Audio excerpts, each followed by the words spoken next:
Ver con la economía, ¿eh? Y si hablamos de economía, Matías Batista. Mati, ¿cómo te vas? ¿Qué decís? Muy buenas noches. ¿Qué tal, Héctor? Muy buenas noches para vos, para Daniel. Bueno, estamos en una jornada muy particular porque por estas horas, por estos días, se ha conocido el índice de inflación en la República Argentina del último mes y eso, bueno, abre un debate respecto de la veracidad de los datos, por un lado, y por otro lado de las tendencias que en todo caso en materia económica están sucediendo en el medio de la pandemia en Argentina. Tu punto de vista.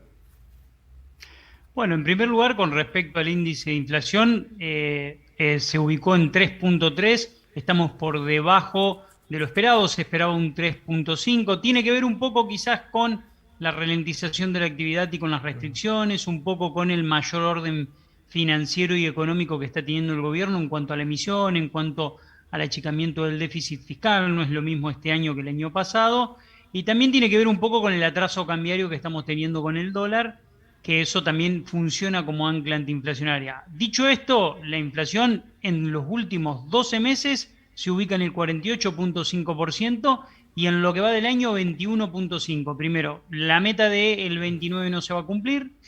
La inflación proyectada para este año, según el Banco Central, vamos a estar cerca del 49%, y nosotros tenemos sectores muy sensibles y aspectos muy sensibles vinculados al proceso inflacionario que tienen que ver con los alimentos y bebidas, que crecieron un 49,9%, la indumentaria y calzado, que creció un 70%, el transporte creció 60%, muy vinculado al combustible, por supuesto, equipamiento del hogar 51%, recreación y cultura 51%. Bueno, cuando uno desmenuza el índice se da cuenta que ahí adentro hay un conjunto de componentes que están muy por arriba de lo que se refleja en ese índice, ¿no? bueno, la gente va al supermercado y dice, Mati, 3,3.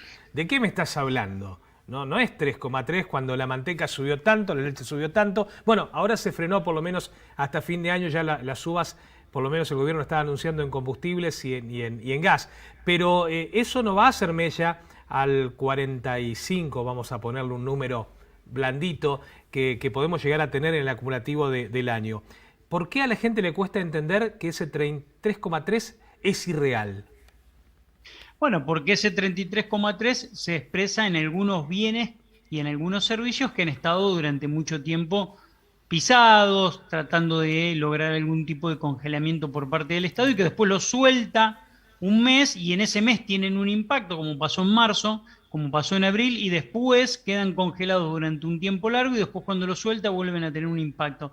Es difícil siempre que esa inflación que vos tenés en el IPC sea un reflejo real de la inflación de la góndola. En realidad, cuando uno consume un conjunto de productos y servicios muy, muy determinados, y cuando uno va y se encuentra en la góndola con esos precios, se da cuenta que están en el orden del 60, 65, carne sube el 65, combustibles al 60, alimentos y bebidas, el global crece al 51%, pero quizás muchos de los productos que uno consume crecieron un 70, un 80, un 90.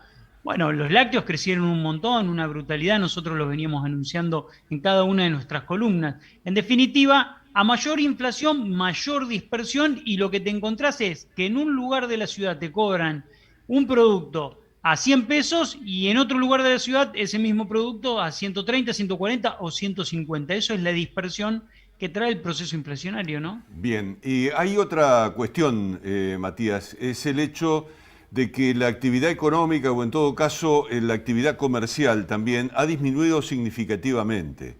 Y esto está reflejando un impacto muy fuerte, muy concreto sobre la estabilidad de los proyectos comerciales que tienen las pequeñas empresas, las pymes fundamentalmente, y también toda la masa de trabajadores que está atada de esa situación. ¿Qué perspectivas, qué herramientas puede llegar a tener el Estado para generar una vez más algún tipo de envión que permita aumentar el consumo y la estabilidad de esos grupos de trabajo?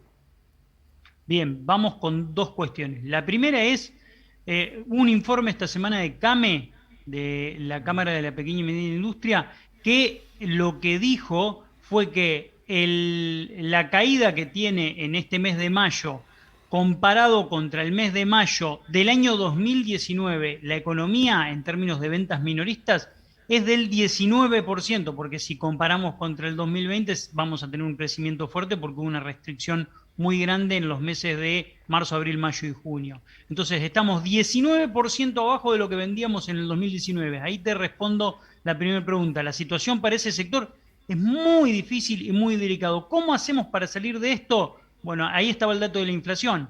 Con una inflación del orden del 50% en promedio, con subas en algunos sectores del 60, 65, 45, 70, dependiendo del sector, es muy difícil que el salario pueda recomponerse, ganar terreno y aumentar el consumo. Entonces, para que suba el consumo real, necesitamos que los salarios y la inflación y los servicios públicos y el combustible giren en torno a un valor más o menos razonable que permita al salario ganarle 1 o 2 puntos. Pero si eso no ocurre, va a ser muy difícil que podamos dar vuelta a la rueda porque la Argentina depende muchísimo en su estructura económica del mercado interno. Creo que estás planteando la sinergia que es la que hace que tampoco se frene la inflación y esto da para pensar y para otra charla más adelante. Mati, feliz Día del Padre para vos, Gracias, este próximo fin de semana.